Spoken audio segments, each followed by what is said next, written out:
So I scream out for you to rescue me. Hold me in your arms and turn my nightmares into dreams. Run my tears away. Well, hello and welcome once again to yet another edition of Helping Hand. We're glad you're here. This episode is called Broken Heart. Folks, love is a beautiful thing. Everybody wants to be loved, and why not? It's really very great to have somebody you can trust and share every aspect of your life with. We all grow up dreaming of meeting that special one, that person who is our soulmate, that person who is, well, our person. Love is really a bond that people feel toward one another, and it involves understanding another person's values, their beliefs, and life goals. This feeling makes you feel like you're with someone who always is going to have your back and trust you. You accept each other's good and bad ways and work together toward common dreams. Lucy Alvarez, she was a gal who just graduated college. She's got a bright and exciting future. Now, college was difficult, but Lucy kept good grades and she's now looking to shine as she has job interviews. Like every college grad, she wants to get a well paying job that's right in her field so she, once again, can shine. Her family and her friends are all proud of her. She always laughs, she's always upbeat and positive, has a big smile on her face. But just like you cannot judge a book by its cover, no one saw that she was lonely. No one saw the loneliness. The truth is that Lucy wanted someone to love and share her life with. And again, like all of us, she was hoping to meet that soulmate. She was hoping to meet her person. So, at a job interview, well, that's when life happened. Another man waiting to be interviewed for the same job that she was going after, evidently. He was in the room. He smiled at her. Just a simple, beautiful, caring, genuine, sincere, loving smile. And sometimes that's all it takes to start the passion in somebody's heart. That's when Carl Lawrence, her college friend, called her up. Hey, Lucy, after your interview, why don't we go out and get some dinner? I heard there's this new Latin restaurant called Havana Central, and they just opened. I heard the restaurant, it's got Cuban food, good cocktails, some live music. They say it has all the restaurant decor, and it's like walking into Havana City. Carl, is that all you live for is food? We're now college graduates. Are you applying for jobs? We both promised each other that we would make a difference in this world. I've been applying all day, so stop being so serious. Life is too short. We'll have our whole lives to work, but tonight, let there be some rice, some beans, plantains, and some roasted pork. All right, you got me. I am starving. I'll see you tonight at 7. And real quick, I did something crazy. I'll tell you more about it tonight, but this man smiled at me. We were both waiting to be called in for this job interview, and when he got up to walk to the receptionist desk, I stopped him and asked for his business card. I got his phone number and email. Can you believe it? I'm so happy I took that class and learned to be more aggressive and assertive. Well, it looks like Lucy Alvarez stepped out and tried to make a connection with that fella she saw waiting to be called in for the interview. Think of how many times you've seen someone and just wanted to say hello, hi, and you didn't. I remember my younger years going to clubs, hoping to meet that pretty girl, but I was really shy. I was like the world's oldest 14-year-old, and I'd turn away whenever a girlie would smile at me or look at me or something. It's hard to meet somebody. Today now, you've got dating sites, and supposedly nearly 70% of the people who met someone on a dating app said it led to a romantic relationship. Okay, well, we didn't have those back then. I can't tell you how many girls I went up to in those clubs and those bars and events and parties who told me to go away. All right, your loss. So for the longest time, I kind of thought I was going to be alone for a long, long time. But if you believe, sometimes Cupid's arrow just happens to hit the right way at the right time with the right person. I finally met a girl one night, and she went on a date with me. Yep. Now it's 35 years later, and we are still in love. Deal with that. So, anyway, back to Lucy's story. While she was driving to the Cuban restaurant, her cell phone rang. Edmundo Perez, the fellow she was in the lobby with who smiled at her, it was him. He was calling her. She answers the phone. Hello, who is this? Hi, Lucy. It's me, Armando. I'm the man that gave you his business card. Hi, you called me. How'd you get my number? I mean, I'm happy you called. What's up? Well, to be honest with you, I wasn't waiting to be interviewed. My father owns the company, and I was waiting to see him. I took a look at your resume, and that's how I got your number. I hope I'm not in trouble. No, of course not. I'm happy you called me. I usually don't go up to strange man and ask for their business card, but your smile was so cute. I'm actually on my way to a Cuban restaurant called Havana Central. I'm meeting up with a few college friends. If you'd like to join us. That sounds great. I would love to meet you and your friends there and talk to you. Well, it looks like Cupid may be on the job again. Hey, that chance meeting just might be the start of a loving relationship. You never know. Can you remember how and when I should say, you met your love? Sometimes it only takes a glance, a quick look, a smile, a wink. So, at any rate, Susie gets to the Cuban restaurant, walks in, and waiting for her at the table are some of her college pals. You know, Carl Lawrence, a classmate, and Julie Pacifico, her college dorm roommate. So when Lucy shows up at the table, they all get up and hug her. They ask about the job interview, how did it go, and about that guy, that she asked for this business card. Carl starts questioning her about the interview, though. So, how did the interview go? Did they ask you back for a second interview? Do you like the job, or what about the pay? Tell us. The interview went great. I actually got to meet the owner of the company. He was an elderly, white-haired, distinguished-looking man. He was friendly and really pleasant to talk to.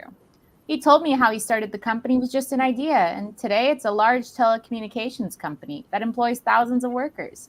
You can tell how proud he was. Why would the owner of such a large company interview you? I've been on many interviews, and I never get past the department manager when I'm interviewing. I think that's a great sign. I'll bet you get the job. As lots of people can attest, interviewing for any job can be a little stressful. In a typical interview, you meet with a hiring manager or the HR professional to answer questions and so forth. So to meet and actually talk with the company's owner, whoa, that is a good sign, to me anyway. Well, the Cuban man Lucy went up to at the interview showed up at the restaurant and walked to the table where Lucy was sitting. Here he comes. Hi, Lucy. I made it. I can't believe we are meeting again. Thanks for inviting me here. I'm dying to hear how your interview went. I heard you actually got an interview with my dad. Yeah, can you believe that? I was just telling Carl. Does your dad always get so involved? No, he never interviews anyone. I was initially surprised by what he did, but now I understand why. Hi, Armando. I'm Julie, Lucy's college dorm mate for 4 years, and I'm her best friend. Even though she didn't introduce you to me, here I am. Hi, Julie. So happy to meet you. So you are all college friends? Yes, we all met at freshman year, and we've been good friends ever since. And if the dorms had allowed it, Carl would have moved right in. We would have been just like that TV show, Three's Company. Edmundo, they would not have made it through college without me.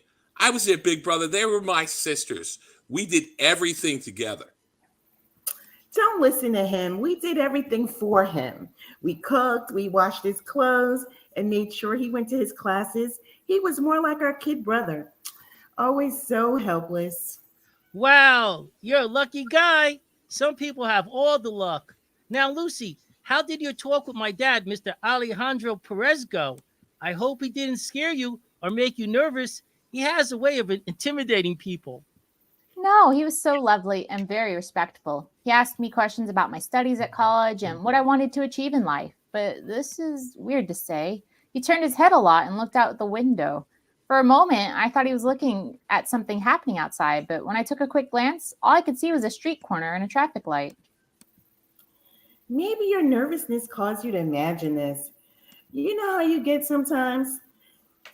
She always thought every college professor was looking at her in class, so she was always looking her best. On the other hand, I went to all my classes wearing sweatpants. Yeah, and Julie wore her pajamas to class for a while. Finally, there was a professor, and he had to tell the whole class that pajamas were not allowed in the classroom. Look who's talking, Mr. Jim Shorts. Carl owns more Jim Shorts than Dick's Sporting Goods store. Before we started washing his clothes, he caused all his classrooms to smell like old shoes filled with cheese. The boy's a pig. You tell him, sis. I can see you guys are true friends. So, Lucy, did my dad tell you how he came from Cuba? Just wearing his pants and shirt with no money or food? He loves reliving those days. He did. He told me how he and his wife gave up their family and friends to come to America. He said how they both had to sacrifice everything. And with hard work, they built the company into what it is today. I could tell he was a proud man and loved his wife deeply. You're blessed, Edmundo, for having such a loving family. I am blessed, but I need to tell you something. When I saw you sitting in our reception area waiting to be called in for an interview, I took your picture and I sent it to my dad. That's why my dad interviewed you. You took a picture? What do you mean you sent it to your dad? Well, I think this will explain it. Please take a look at this picture. This girl looks like me. Yes, isn't it crazy? She could be your twin. Well, this is my sister. We can't believe how identical you both look. So my dad just wanted to meet you. That's why he interviewed you. That just seems strange. Why would he go out his way just to meet me? Yes, we look alike, but what's the big deal? There are probably a lot of people who look alike. I agree, but my dad always wanted my sister to work in the company. So when she graduated college and was coming to work on her first day, she didn't make it.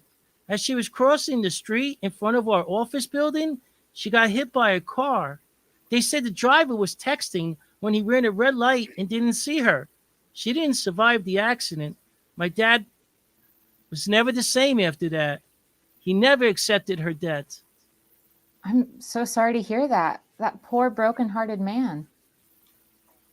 Whoa, that is really quite sad. Listen, we all know that, texting while you're driving increases the chances that a driver will be involved in an MVA, a motor vehicle accident. Just thinking out loud here, consider this, tips for some safer driving. If you've got to send or receive a text, and sometimes it's important, just pull over quick to a safe location, park the car, put your four ways on if you're on the side of the highway. Or if you've got someone in the car with you, have them handle the texting.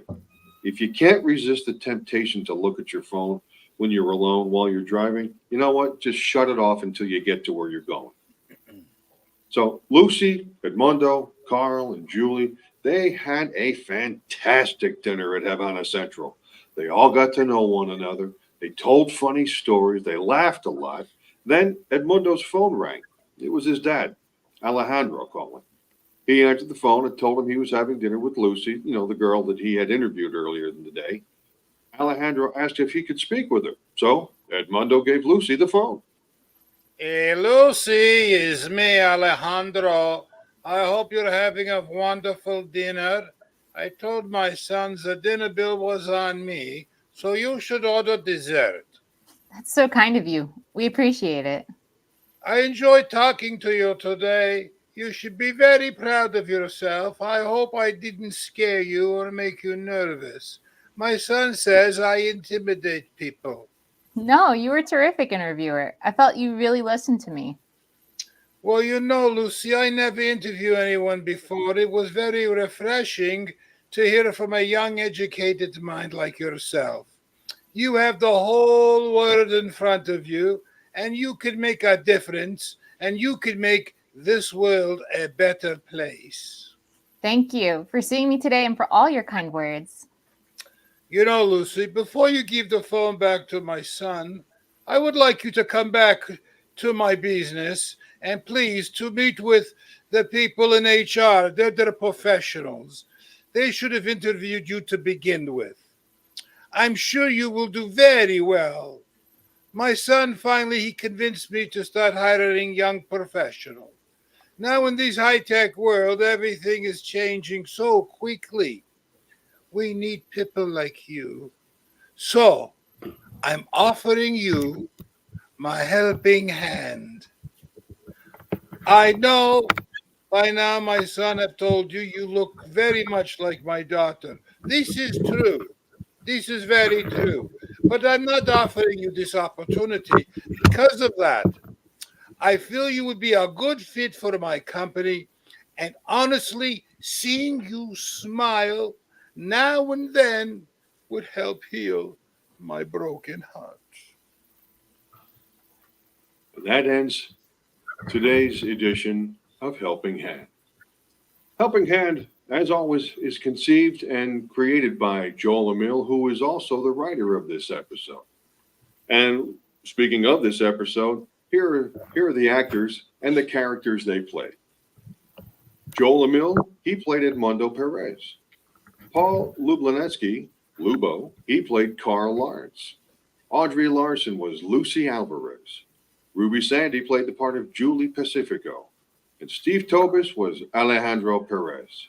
We want to thank our standbys, too, for being in the wings just in case. Ryan Evans and Shiny Lee Purcell. Also, as always, we want to give a big thanks and a thumbs up to our pal Gino DiPiero of HamiltonRadio.net. Gino is our producer and recording engineer. And as for me, I'm your host and narrator, John Thielon.